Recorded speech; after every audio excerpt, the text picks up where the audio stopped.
Hey everyone, this is Mike Andes, and you're listening to the Business Bootcamp podcast. Today I'm going to be sharing with you something that's very actionable, something that I would absolutely challenge everyone listening to this podcast to implement in their business today. And so we're going to be talking about offsite meetings and how powerful it is for you, your business, and your team, and talking about what offsite meeting we just currently had with my company. So before we get into that, I want to say a big thank you to today's sponsor, which is Gusto, gusto.com/bootcamp. Sending pay stubs to your employees is not the most fun thing in the world, but with Gusto, you're able to customize these fun emails that kind of alert them that their payroll has been submitted, and then when it has gone into their bank account. And so, really, what Gusto does really well is make payroll and make HR a really good experience for your employees, and thereby creating a buzz around their when they get paid, and implementing some cool quotes and like a cool email and notifications and that clarity and transparency that you want around compensation. So check it out today. They're giving you a 3-month free trial. You can't get this on the regular website. It's only for the listeners of the podcast. So go to gusto.com/bootcamp and try it out today. So for those of you who haven't heard me talk about this before, it's something I'm very passionate about, and that's about having off-site meetings for your team at least once a year, but twice a year, preferably. Even 3 times would be nice. And so as I get into today's show, you might hear my voice a little bit worn and tattered. It's been talking a lot, and so sorry if if I don't sound the greatest. But I wanted to talk about this. It's very important to me, something that I've been thinking a lot about, something that we just currently, so this past week, we had an offsite meeting. And so for our business, Augusta Lawn Care Services, my landscaping company, we have 2 offsite meetings a year, one in the spring and then one in the fall, towards the end of the year. And so this year we had it a little bit earlier in the year. Like usually we have it end of September, October even. And this year we had it like in the middle of September, just because we just hired a few more people. I just bought the gym, and so there's been a lot of change, a lot of new team members added to the team. And so I wanted to kind of get everyone on the same page, everyone kind of aligned to our goals and what our mission is. And so I decided to have it a little bit earlier this year, which was great. Which is fine. What was kind of lame is when you're doing projections for like annual revenue and things, it's a little bit tough when you still have 3.5 months in the year. But I'm able to get some pretty solid financial projections and revenue goals for the rest of the year and things like that. So a little bit of projecting, but we were able to get it done, and it was super valuable. So I'm going to talk about kind of some of the things that we went through in our offsite meeting. I'm actually pulling up right now the slideshow that I had. So I would encourage you. So I'm just going to kind of give you a few tips as far as creating your offsite meeting and what I've done. And by no means am I perfect, or the model I've created for offsite meetings perfect. I already know 2 things that I want to change in our next offsite meetings, and so I'm constantly trying to improve it and implement it and make it more efficient and make it more valuable for the employees and the team members. However, I think I wanted to create this show today because I think a majority of small businesses do not have offset meetings, do not have clarity with their employees, do not have a mission or a goal that they talk about, do not have transparency when it comes to revenue and what the financials are of the company, and thereby the employees, you can't really expect them to get engaged with the company or be inspired by the mission of the business. And so that's really our goal in these offsite meetings.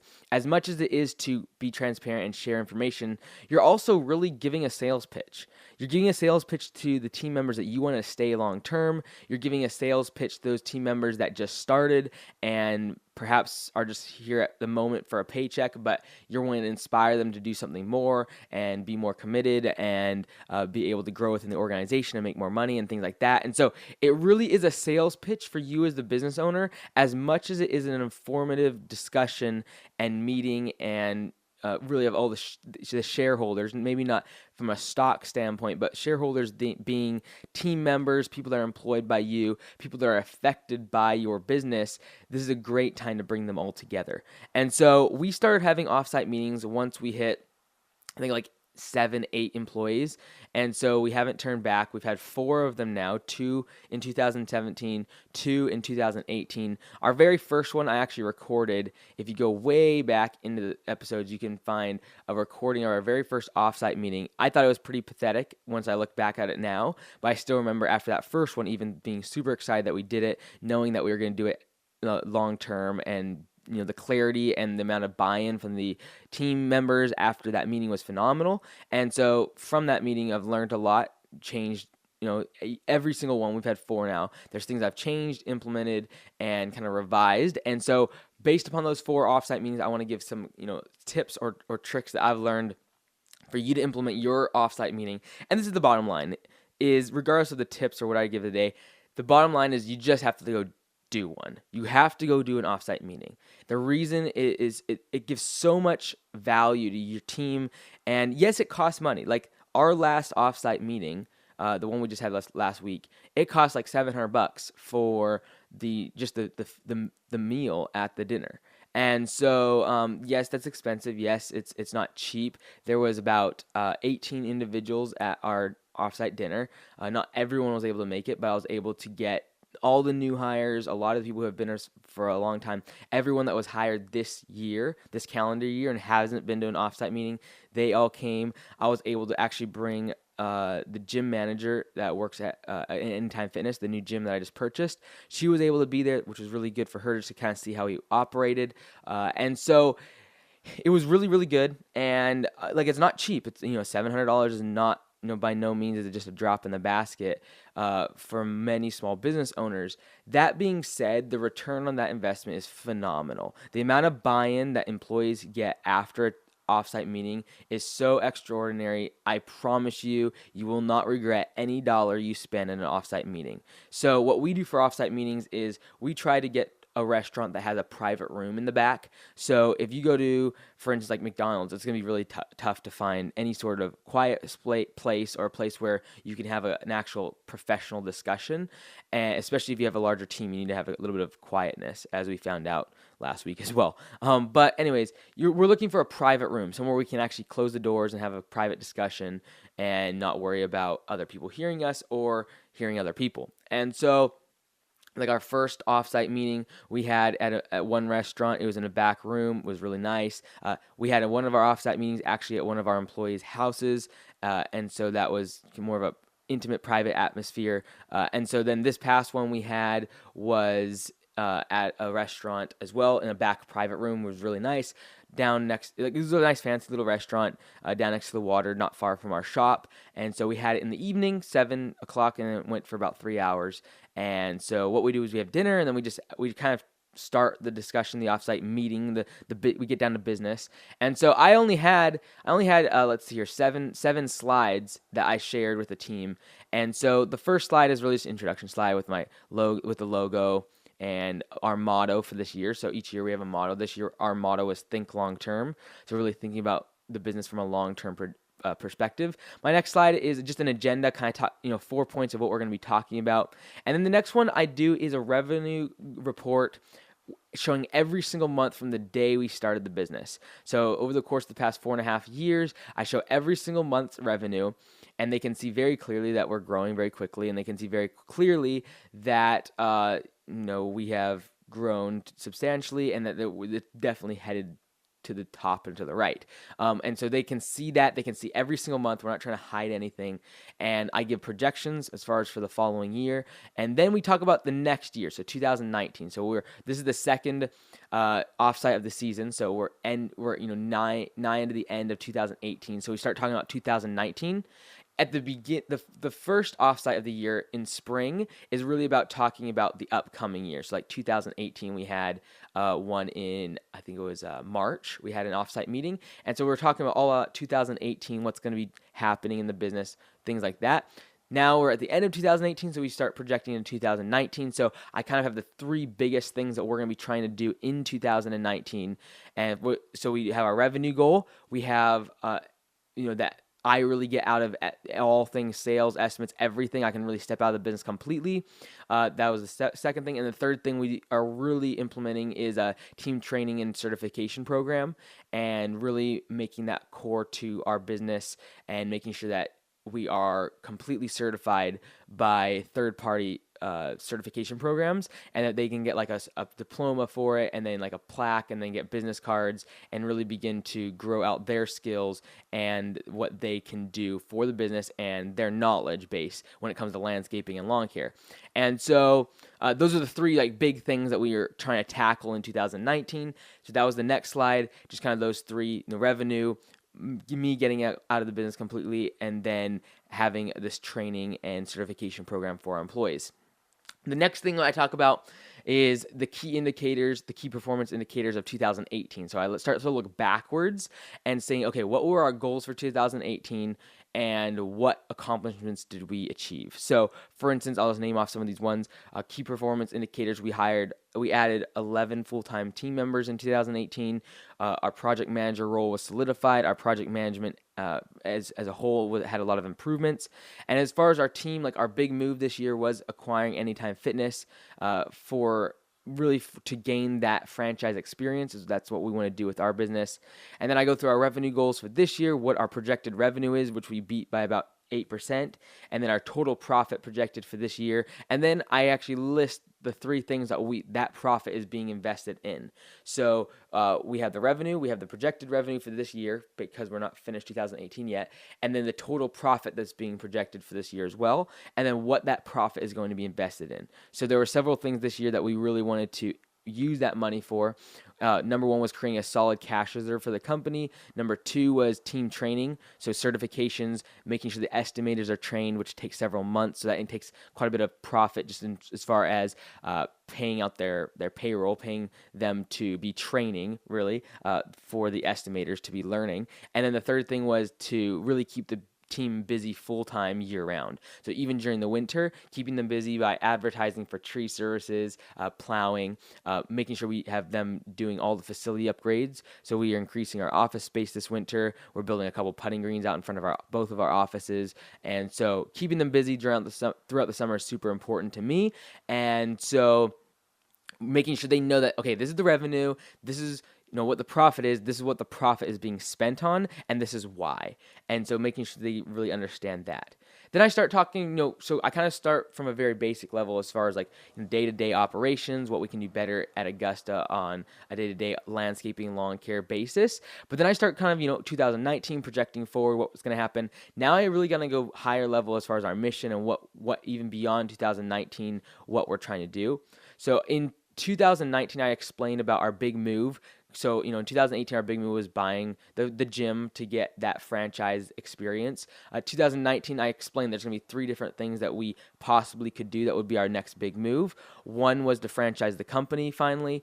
Two, the plan B would be to create a training studio where landscapers can come and be trained in a facility, an actual facility where they can bring their management team and be trained in person. That'd be the plan B. And plan C, the third option, one of the big move that we could do in 2019 is buy a completely different business similar to the gym, where we feel like there's a certain thing we can learn from that industry or from that business and turn it around. And so that was kind of like just explain like, hey, look, I don't know everything exactly how we're going to roll next year or the future, but I know one of these three things are going to happen. What's the big move of 2019? And so one of those three things is kind of what I talked about. And then I really started talking about the team from a higher level point of view and looking at long term, what we're trying to achieve as far as I started looking around the room and seeing like the diverse talents that are on the team. We have a geologist and we have like a chef. We have someone that has been a baseball coach in college, someone that is a CPA. We have someone that went to school to do apparel merchandise. Like there's so many different talents and skill sets that are in the team, so diverse. And so my goal, as I expressed to them, was really trying to find places for them to grow and use those talents and those strengths within the business. So whether that be buying another company and allowing them to make it use that to keep them on board and keep them challenged and motivated and engaged so that they can grow within their role and really challenge themselves and use the skills that they have. Maybe it's buying another company for that purpose. Maybe it is making sure that they're in a certain position that allows them to utilize those skills or that education to help the business. And so really talking about that, how I kind of think about it from a long-term point of view when I have different team members that have these different skill sets.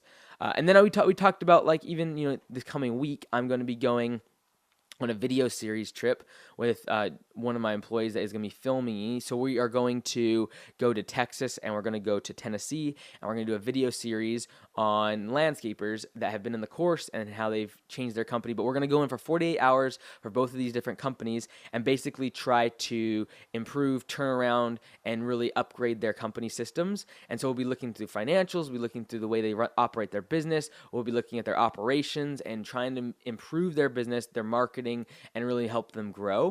And so that'll all be captured on film and kind of be made into a short video series. And so just kind of talking about how we are trying to make an impact on the landscaping industry as a whole and really bringing them into what the why of our company, the purpose, the mission of what we're trying to do with the company is. And that kind of rolled into landscapebusinesscourse.com and what I'm doing with that, the podcast for landscapers. We're creating a new book. So I actually had the author and ghostwriter of my book there that's helping me write the book.